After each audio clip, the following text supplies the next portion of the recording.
Is astrology a guide to aid us in mastering the universe? This is the Cosmic Community Podcast with Galactic Ambassador Stacey Dredd. Hey everyone, thanks for being tuned in to KPOV 88.9 FM, your high desert community radio in Bend, Oregon. I hope you're having a good day. This is Stacey Dredd, Galactic Ambassador in the Cosmic Community. That's our astrology program here Tuesdays, 4:30 to 5 p.m., where we discuss the week's planetary and lunar influences, how the energies may be felt in our day-to-day, and how we may be able to live within the cycles of the universe to create a more benevolent life for all. So thank you so much for making time and space in your day-to-day to receive these messages. If you need to access the archive to this program to listen to again or share it with friends and family, you can do that at kpov.org, the Cosmic Community Astrology show page, and the archive is available there. In fact, you can hear last week's show up until midnight tonight, when this show then is going to be available for the next 7 days. Also, follow me on YouTube and Facebook, the Cosmic Community Astrology, and you can hear a rebroadcast of this program Saturday at 9 a.m. So we've got a big week in the astrology. The last couple of days of Aries season being completely topped off here with all of the toppings. Do you go to Cup of Yo when you go to the spot there? What kind of toppings do you put on? You put all the toppings on. It's so nice to have all those different flavors, and we are getting more toppings on top of the end of Aries season here with the total solar eclipse and the new moon, both in Aries, happening April 19th in the evening, just a little after 9 p.m. here. West Coast times are what I'm using. Then we have the sun moving into Taurus, which initiates Taurus season Thursday on 4/20. And on the 21st of April, we have Mercury stationing retrograde in the sign of Taurus. So it's like this turning point of a week. We are moving from one season to the next. And as I said, it's like going to be an eventful goodbye from Aries, because Aries is like a big energy already. I mean, I've talked a lot about Aries energy because we've been doing this for 4 weeks now. And Aries is our confident leader that's ruled by the planet of Mars and loves to create action and movement and use their physical body. Aries is a fire sign, so this is very much an initiatory energy. And also Aries is the cardinal fire sign, which means that this is where all the starts happen. That's the leadership that really comes out of Aries, and the leadership that comes out of all the cardinal signs. Cardinal signs are the initiators. We have cardinal, fixed, and mutable energies within the signs. And we do have a lot of fixed energy also this week, because the solar eclipse is actually it's happening out of sign. So a solar eclipse in astrology is when the north and the north or the south node are being aspected by the sun and the moon. And so on a new moon, like we have with this solar eclipse, the sun and the moon are together at 29 degrees and 50 minutes. I mean, this is the very, very end. This is the energetic big degree of the energetic degree of Aries. That very last 29th degree is like crisis in action, like gotta get this stuff done. It's like the last chance summer dance. And, there's a push at the end, and there's a little bit of a crisis feel. There's a lot of adrenaline that's built up. And then boom, we pop into that next sign, that 0 degree point, in this case of Taurus. But, the north and the south node and the sun and the moon, when the sun and the moon have these new moons and the full moons near the nodes, that's when we get these eclipses. And that's basically, because everything is lining up, and an astronomical, version of that is, of course, the everything has to line up in a line so that the shadows are cast just right. This eclipse is not going to be able to be seen from here, from North America, the folks down in Australia and the islands just north of them, I believe Papua New Guinea and Timor, if that's how you say that. I think the best placed on the planet for this eclipse on Wednesday is in Timor. So, we're not going to get this one, but it's an interesting eclipse. Eclipses are really important in astrology because they are huge fated points. The north and the south node represent fate. They represent destiny. They're known as the nodes of destiny, the nodes of fate. And so fated things happen when we have these eclipses. They're in and out points for energy, for things in and out of our life, movement. Things can happen very quickly is what I'm trying to say. We have this the sun at the last degree, the sun and the moon at the last degree, as I mentioned, of Aries, 29 degrees and 50 minutes. So you can look in your chart and see where this new moon in Aries is going to fall. And then just soon after that, the new moon is happening at 9:12 p.m. on April 19th. Well, just 4 minutes after that, at 9:16, we get this solar eclipse. That's the moment that is happening here on the Pacific coast. So, the Pacific West Coast, I should say. So, that's a lot to take in. But I guess what I'm trying to say is it just feels like important. There's another part of this that makes this kind of a rare eclipse. The nodes are actually the north node's actually in Taurus.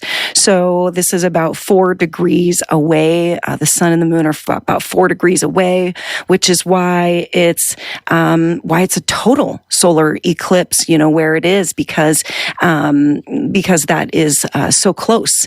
These eclipses can be up to 15 degrees away from the nodes. So you can imagine 15 degrees away, that's when we have these partial eclipses. But when we're, within 5 degrees here, we're only 4 degrees away. And so this is when we get the total eclipses. And this is a rare eclipse. I don't know if you guys have caught on to this at all, but this is a total eclipse, but it's also an annular eclipse. And so it's known as a hybrid. Did anyone know this? I just actually came across it today. And I'm glad that I did, because there's just been something so important in the air about making these changes and embracing change and starting these new things for ourselves, these new cycles. And we've been talking a lot about this, and this last new moon in Aries is just encouraging us more to take big steps that are going to be better for us, that we think are going to lead us to our more benevolent future. And this is like a leap of faith sometimes. So there is like a real energy of a leap of faith going on this week. 444 all over my clocks here. I have to say a very happy birthday to my man, Mystic, Raider Mystic, Saturday mornings, 8 a.m., one-on-one. He's my man, and I'm wishing him a happy birthday today, officially on the air. So if you see him around today or anytime soon, wish him a happy birthday. He's a real special person to me me and to a lot of people. So I am looking at the charts here. Yes, I'm a chart girl. I like pulling up the astrology charts and just kind of staring at them and looking and seeing what we have here. So I'm looking on astro-seek.com. I've pulled up April 19th, Pacific Coast time, 9:16 p.m., the time of the eclipse here. And I was talking about how rare this hybrid eclipse is. And what this hybrid eclipse is we saw the eclipse here back in August of 2017 in Central Oregon. So that's kind of the one that I have in my mind. That's the only solar eclipse that I've ever seen, actually. And it was amazing. We're going to get another one in October. You guys have probably already heard, but yeah, the next eclipse season is 6 months from now. We're going to get one that we can actually see, but this hybrid means that it is going to be like an annular eclipse. And what that is where the moon is like just smaller than the sun. So there's like a ring of fire. And so it's annular for a long time. And then it goes total for the people in Timor. And then it goes back to this annular, this ring of fire, and then it goes out. And so this is rare, I guess, in the world of eclipses. In just a little fact dropping for you here, there will be 224 solar eclipses in the 21st century.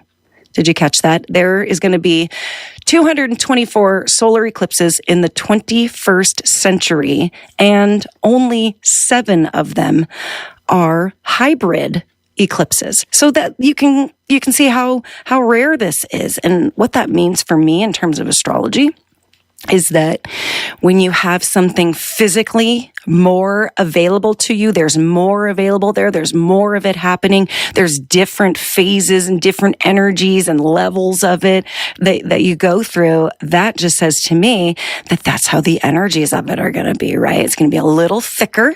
It's going to be like maybe have some phases to it, right? Because we have the anticipatory phase leading up to it, and then boom, that ring of fire hits. It's like silence. Nobody has anything to say because it's just the most incredible thing anyone's ever seen. And then boom, it goes total, and it's just totally dark, and it's this whole other phase of this, and everyone's like starting to kind of look around a little bit at each other and realize that this is kind of like something that they've never been through, and like we're doing this together, and this is like a big deal. And then bam, you get that ring of fire again, and you kind of come out of that darkness a little bit, and you just enjoy that beautiful ring of fire and whatever energy that's creating for you and stirring up for you. And then, you fade out of it and start to process what the heck just happened. I mean, I saw that eclipse back in 2017, and I'm still processing what exactly happened there. Like, what are those little crescent moon things? That is the coolest thing. And, we all can wrap our heads around different things at different lengths of time. That's just something that is just still boggles my brain. But anyways, this eclipse, it's going to offer like some phases. It's going to offer some different types of energies that we're going to move through, and we're going to feel it even though we don't live in Timor or Australia, and we're not going to see this. We still feel it, right? The whole planet is still under the influence of the eclipse. So, wow, I know I didn't even really touch on the new moon very much, but the new moon in Aries and the eclipse are happening at the same time, and the eclipse is just kind of like eclipsing the new moon. So level up, release. This is a slingshot. This is a wormhole. This is like a portal. This is a fateful portal that like you can choose to jump over the edge of if you choose to do so. So on April 20th, we have the seasons changing. We have the sun moving out of the sign of Aries and into Taurus. Taurus season is all about grounding. It's an earth sign, so it's about the earth. It's about solidifying things. So we come out of the fire sign of Aries. We've made lots of new starts. We've gotten excited. We've made forward steps. We've really taken these like leadership roles and initiated some things. And then now we move into Taurus season, and we have the opportunity to then ground in and to create some solidness around these new beginnings that we have. So, there's always like kind of a little bit of a honeymoon period. And then, right, you kind of have to go, oh, wait a second. We still need to like decide, who's going to be like scrubbing the toilet and who's going to be doing the vacuuming, so it kind of feels like a little bit of like oh, wait a second. There's like a lot of things that we need to organize if we're going to continue on doing and keeping up on this new project or this new thing or this new energy that we've created. So Taurus is a fixed sign. Taurus now will hold when the sun moves into Taurus. One, the moon will be there, the sun will be there, the north node, Mercury, and Uranus. So we're talking about a loaded Taurus introduction to Taurus season. And so that can be, it's just going to mean that we are going to be introduced, into these Taurus energies, and it's going to be strong. That Mercury that I mentioned, Mercury is going to be stationing retrograde on the 21st of April. And this may be really wonderful because, as I mentioned, we need an opportunity to like go back and figure out some of the groundworks of some of these things we've been exploring. We need to divvy up the chores, like get a shared calendar available so we can see when each other are available. And these are just the examples that are coming to my head. Please apply it to like whatever is happening in your life, the groundworks, the structure. Taurus helps us to put our feet on the ground and to weed out, the parts of that aren't working also. Taurus is like just an earth sign in general. So Taurus is the bull, or the bull, the cow. And I don't know why I stumbled over that. I think it was because I saw it's like Aries is like the goat, and then Taurus is the bull. So you've got your head to the ground, right? They are always down, head to the ground, sniffing stuff out, sniffing out food, continuing on, moving forward, grazing. It's like this, it's like a slowed down Aries energy in a way, because they're still very forward moving. This Taurus energy is still very forward moving, but they do it on their own terms. And they move forward very, very, very, very, very, very slowly.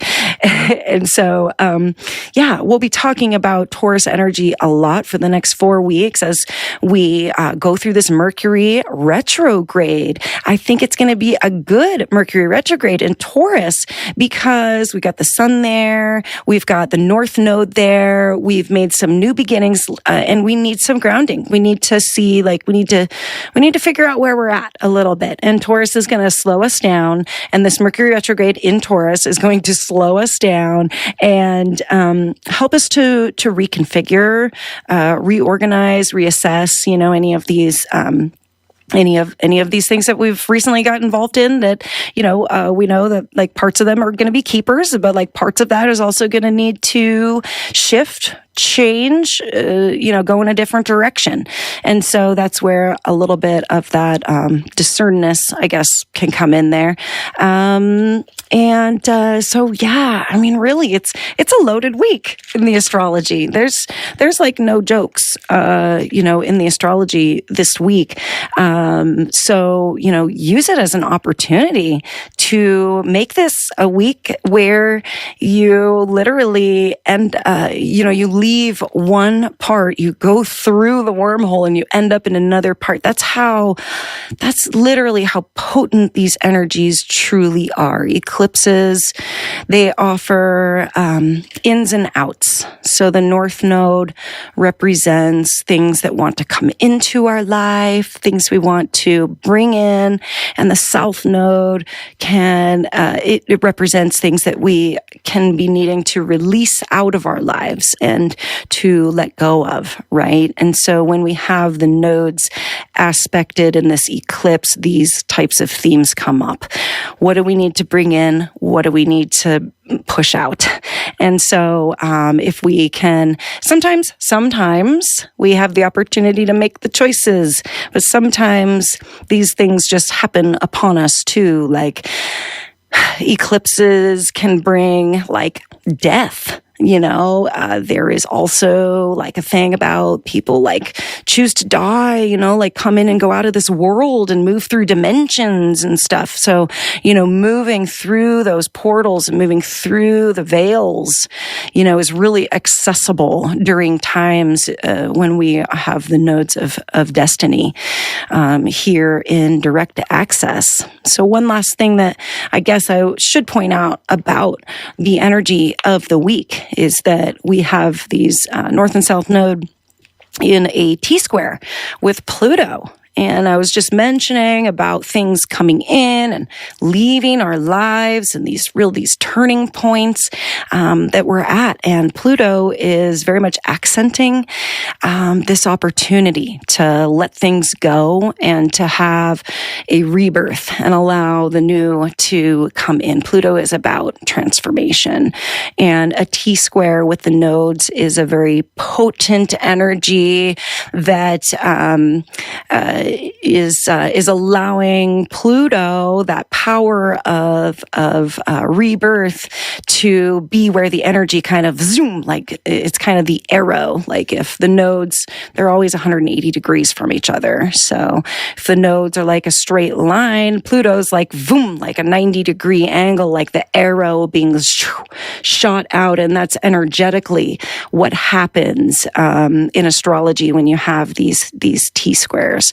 So Pluto has just recently entered the sign of Aquarius and is working with new themes. There has been a complete transformation to Pluto energy. And so this North and South Node coming into a T-square here, we're going to be working with this for a while because Pluto's going to be going into a retrograde the 1st of May, and the nodes travel backwards. So they're going to be 3 to 1 degrees, and they're going to be coming into aspect with Pluto, and this T-square is going to be ongoing. So that should be interesting. It should allow for fluid movement. If anything is stagnant, the universe, the world, the heavens find a way, to release things, to release the gates.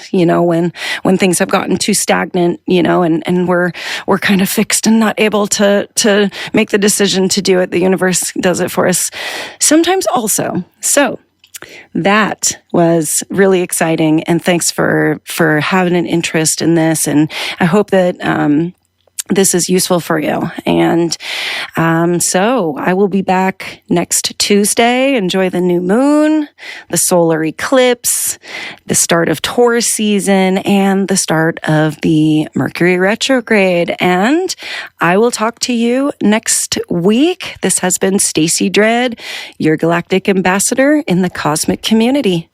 Peace. Thank you for listening to the Cosmic Community Podcast. More can be found at kpov.org/thecosmiccommunity.